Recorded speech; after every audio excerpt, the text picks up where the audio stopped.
देशभरात निर्माण झालेल्या युद्धजन्य परिस्थितीच्या पार्श्वभूमीवर गोंदियातील नवेगाव बांध येथे आज पेट्रोल आणि डिझेलसाठी नागरिकांनी अक्षरशः झुंबड उडवली। पेट्रोल पंपावर लागलेल्या अभूतपूर्व रांगांमुळे परिसरात तणावपूर्ण वातावरण पाहायला मिळाले। आजवर कधीही न पाहिलेले चित्र आज नवेगाव बांधमध्ये पाहायला मिळाले।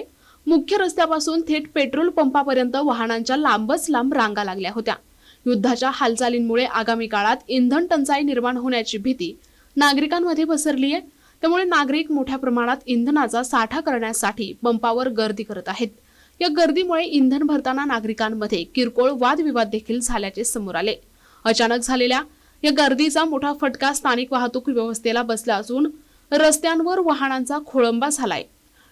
इंधन टंचाईचे सावट गडद होत असल्याची चर्चा सर्वत्र रंगत असताना प्रशासनाने अद्याप यावर कोणतीही भूमिका मांडली नाही, ज्यामुळे नागरिकांमधील संभ्रम अधिकच वाढला आहे। NTV news Marathi, Gondia.